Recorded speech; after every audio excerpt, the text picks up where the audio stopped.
Hey guys, you're listening to the Absorbcast, and in this episode we talk about, as a creative agency, our pros and cons. I'm going to call them pros and cons of working with a large business versus working with small businesses. And we also talk a little bit about some of good and bad experiences with both.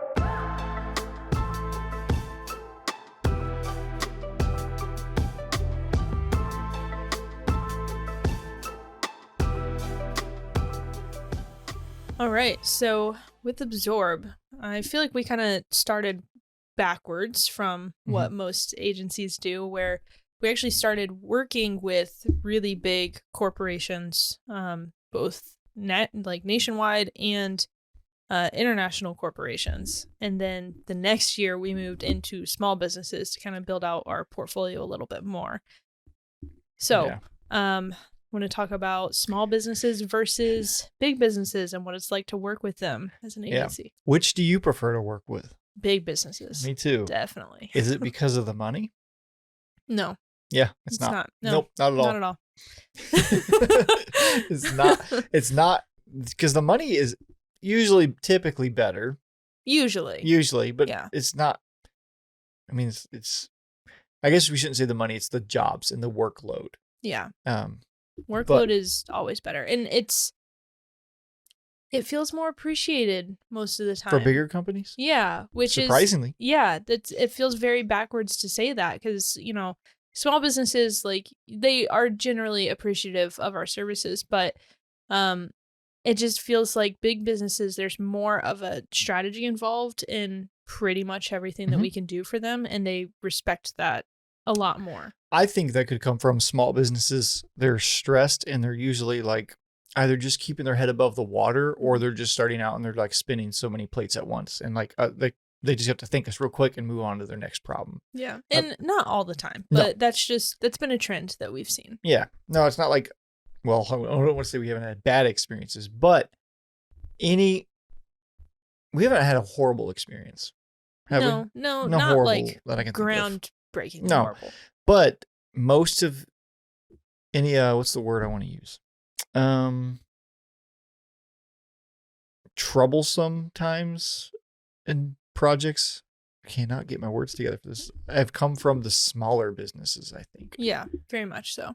And I think some of that has to do with, I don't really want to say credibility. I feel like that could kind of play into it, but small businesses are oftentimes, they want to get a lot of bang for their buck, which is understandable. I mean, we've been there too. I completely understand that. But because of that, if there's ever a point where like the project needs something that's slightly out of scope from what we're doing for them, it's like everything's collapsing around them. Yeah, and they feel like, I feel like they always think that we're upselling them. Yeah. So it's just the nature of the industry. And one example of this is we work with a lot of small businesses to launch websites, which is fine, but that is a really big project that could have a lot of upsell type features, and it's not necessarily upselling, but that's the way that small businesses look at it. So like a just prime example of this is a website that was launched for a very small, like, independent contractor. Their website wasn't getting a whole lot of traffic, and we had populated keywords and things for them, but they did not understand SEO whatsoever at all. And so we did, after we launched their website and everything, we did a free consultation. We gave them like an SEO guidebook and a workbook and everything to kind of help them walk through it, because we knew that they didn't have the budget to actually hire us to work on SEO, but they were really mad about that. And they thought that we were like cheaping them out of the project. Yeah. And I mean, in comparison, the website that we actually launched for them was worth a lot more than what we had actually charged them for. And I don't mean that in like a cocky sort of way, but that's the way it was. Like, if we were working with, a big business or something, like, we would have charged a lot more for that project, and it would have gone a lot differently. And, just because their website wasn't appearing on search engines as well as they expected it to, They thought that we didn't do a job well, and we had kind of cheapskated them. Didn't build the website properly. I don't know what his his or her Yeah. thought was on the way you build the website is how he thinks SEO or they were he or she, I'm not dropping names, but the way they thought it would work is like do you think that it was the way you built the website? I think so. That's what it seemed like. And so this particular person, we had tried to schedule consultations with them. We actually did discovery calls, and we had helped walk them through SEO. We gave them like a 20-page workbook with ideas on how to. And you put that all together just for him. Specifically for them, yeah. And didn't charge nothing for it. No, like we just did that complimentary. And I'll say too, like they were best practices that we'd used for other companies too. Yeah. So it wasn't completely from scratch, but we did tailor it for what we knew they were capable of themselves, because we knew, they don't have a whole team or anything. This is one person that was launching a consulting company for themselves. And, with that, it really felt like they thought that we were like lying to them, or they were like very accusational through the entire experience. And if we were working with a bigger company or something, that it would have been way different. Way different. They would have seen it as like we knew what their project needed. If we were working for a big company and we had suggested that they need, SEO work, whether we were working on it or not, if that is something that we had suggested to them, they would have respected that and considered it, And I think with that case too, but I think one of the largest differences between small businesses and large businesses, working with them, is with small businesses, you're working with their money, and large businesses, you're working with a marketing budget. And it's the person you're talking to directly usually, or the team of people you're talking to. It's not money out of their pockets typically. Exactly. And I think they're more confident with that money. And because they're more confident, they usually can spend it more effectively. Yeah. And I mean, big businesses too, we generally work with a marketing team inside of a big business. With small businesses, we are the marketing team. Yeah. Which is fine. We can operate that way. But when we are working in a big business that has their own marketing team that we are partnering with, it's a lot easier to, scope out what type of traffic they're going to generate, or they're able to give us like specific number on sales and revenue that was generated from the work that we produced for them, which is more valuable to us. Yeah. Yeah. And small businesses, I think they're just, I don't know how to describe how I think they probably look at it is it's like, I don't know. I can't think of a good example. Like they're hiring someone to paint their building, and it's like not whatever. I think they don't really see what all goes into everything usually. Yeah, they don't understand it, which again, that's on us to educate and to kind of walk them through and, let them understand. But oftentimes with small businesses, they don't understand it to the point of they get overwhelmed and they don't want to try to understand. And then what we it end is up we're doing. we end up in this position where we're walking this line of trying to educate them without talking down or being demeaning, and that can be difficult depending on people's personalities, because certain people will just, if they're not, well, I think in that case it was a know-it-all, Yeah. So in that case, this person actually consulted with a friend of theirs that supposedly built websites for 30 years or something like that, which may have been the case, but there's a lot of other things that, we could say about I don't know that, why but they didn't go to them then. Yeah, that's what I was going to say. So, but in this case, it felt like they wanted to be a know-it-all, and they didn't appreciate us as experts in our field. In that case, let's describe it better since we're talking about it so much. We had built them a website. Yeah. And the content. So with this, we charged them only for building the website. And we charged them for a single page website. So the way it worked is they had a single page website, and the navigation at the top were actually jump links that took them to lower in the page. That's a way for them to basically get a higher quality website at a lower cost. And we did not charge them for information architecture or copywriting or content or design elements, anything outside of that, we used like free stock images on their site. And It was everything. like a very basic jumping off point to start. Yes, that's exactly what it was. And we were very thorough, and like we had several meetings with them, and it felt like everything was good to go at the beginning. They were really happy with everything that we had produced for them. But then it was, I don't know, probably 2 or 3 weeks later, and they said that they weren't getting traffic, and they claimed that no one could find them anywhere. And we had no problem in our testing. Yeah. And what it was they were trying to compare themselves to bigger consulting companies that did similar things. Who were taking SEO seriously. Exactly. And so for this person, their company had just started within the last month or so at that point. And so naturally, the way SEO works, like a website that was just created is not going to compare to websites that have been around with more domain authority. Which you think would be just common sense. But no, I wouldn't call it that, because there's an educational factor. easy to understand quickly on your own.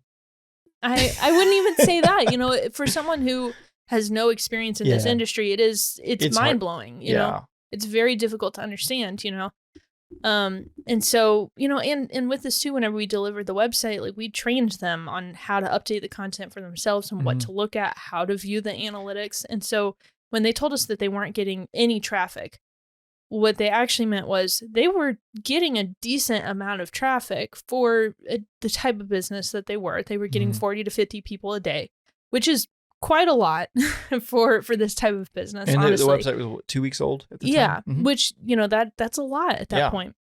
To get 40 or 50 people a day for a business that just started a week or two before, and this is a very niche company, that is a lot of business. But what they weren't getting, that traffic was not converting. So they weren't getting sales out of it. They weren't getting people that were booking consultations with them. And so we tried to explain that, like, that could come down to the content. It could come down to what your call to action or how you're advertising yourself or the information. That's where things get tricky. Exactly. It's easy to get traffic, but to convert that is. Yeah. And so we had a meeting with them and explained, like, okay, so here's the issue that you're seeing. You actually are getting traffic. We can see that. We showed them the analytics. They didn't believe it. No, he kept calling. He was talking about conversions the whole time, but he kept calling it traffic. Like, no, you are getting traffic. Yeah, and they swore. They absolutely swore. They said that they told all their friends to look them up, and then none of them could find them, and none of them were able to view. I don't know what that was about, but I don't know. It was odd. So then, about 2 weeks after this, didn't hear anything from them for a while, and we thought, okay, all right, they must have figured it out. Well, then about 2 weeks later, we got an email, a pretty nasty email from a friend of this person. And they who's not associated with the business. No, not at all. They were not involved in this project. Nothing. Nope. At all. And they reached out and they were basically threatening us and telling us that they were going to sue us because we did not do our job. And it was a very... He also went on how he knew how to do our job and do it better. Yep. Yeah. And he told us all the things that we did wrong. And this person who was not involved in anything at all within this. Which I would think if he knew how to help out, why wasn't he helping at all within this time span at all? Exactly. With anything. Yeah. And so that's just one example. It is one example. We're talking too much, I think, about one example here. Yes. But, yeah. So that's one example of, small businesses. And I'll say too, that's probably the most extreme example of working with small businesses. It was probably the most complicated thing we went into. But yeah, bigger businesses, they're easy to work with because it feels like a more team effort. Mm-hmm. It feels like with small businesses, it still feels like it varies. It could feel like a partnership, or you're just hired to do a job like just a typical contractor. Well, that's kind of what I meant by like hiring someone to paint or like a plumber. Like people kind of look at you like a contractor, come in, do your thing and leave. Yeah. Where in a bigger business, where I feel like we're looked at more as a partner and treated that way. And like we problem solve together, and they know no one's trying to take advantage of somebody. Where small businesses, they probably have been screwed over by let's say the automotive industry. Mm-hmm. I mean, people get screwed over every day in this automotive industry, and not saying people do it intentionally, it's just kind of what people are used to when you're calling around trying to, you're contracting people for a job, try to get the best deal. And you're always worried about someone trying to pull one over on you. But sometimes you can be too too skeptical about that for too long, and it can be detrimental to the relationship if you don't trust who you're hiring. With the bigger businesses, I feel like they do their research, they know who they're hiring, and when we work with them, it feels very trustworthy, and it goes a lot smoother when there's that trust. And most of the time, big businesses have worked with other agencies. Yeah. And so they know the process, they know how it goes, and they know what to expect. And so generally there's just a better, well, I mean, if you want to put it as a transaction, there's a better return on investment for us. It's less stressful to work with big businesses. It is. And usually those are long-lasting relationships. Yeah. Small businesses, well, we never know if they're going to last, Yeah. I mean, to put it frankly, yeah, you really don't. And, there have been a few small businesses that we've worked with that they ended up shutting down within 2 or 3 years after we worked with them. And, it's always awful to see, but it's that return on investment. Yeah. If we're going to be selfish about it, it's, which I think whenever it comes to our business, we kind of have to. You look at things that way, yeah. Yeah, just like, any business has to be selfish to some extent to make sure that you are, growing and that you're successful in yourself. And so for us, it makes more sense to work with big businesses. It doesn't. It's safer, which you Yes. think you would feel like That too. you would feel like there's probably more, caution tape and more legal stuff going on and all that. And there is to an extent, but usually it's templated though, it's a lot of NDAs, like non-disclosure agreements, things like that, it's not a big nothing really deal to worry about. Yeah. And I so much rather prefer working with bigger businesses than smaller businesses, regardless of what the project's paying in any way, just because I think it comes down to the understanding of what you're needing is huge. But the other thing too with big businesses where it can get muddy is if you are working with multiple people within one business. Yeah. So that's something, we've had to kind of learn, is that we need a point of contact, someone to hold only us accountable for because what we're producing. It can get really complicated when you got two parties working on one project, but we have a team to talk to and they have a team to talk to. We don't need both teams just having each other's contact and everyone's talking to each other at once. And it's So just kind of quick story time on this as well. So there is a really big international corporation that we've worked with, and we do a lot of editing work for them. We've done some design and voiceovers and some other things for them too, but mostly it's video editing. And it started as one person that is a manager that oversaw a team of other people. And they needed some video work done. Well, they had like a lot of projects that they needed really quickly. And so, we charged rush fees and all of this, and they were fine with all of that.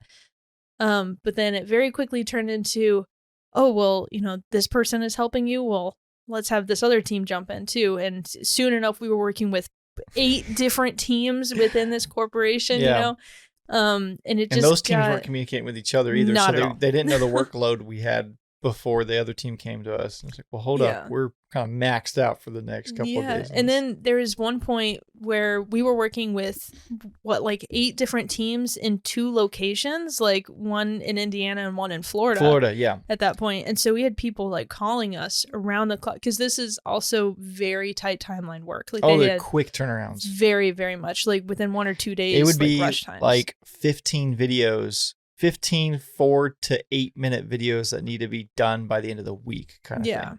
And they would have changes. So things would be timed out. They had to be very specific. Not only did they have to have changes and have to have, they were very precise on what needed to be at what time. I also had to send them off to a translator to translate because it was international. And I had to put in the subtitles into the videos too on top of that. That had to be cued at specific times to match with the voiceovers that we were also recording. Oh my gosh. Yeah.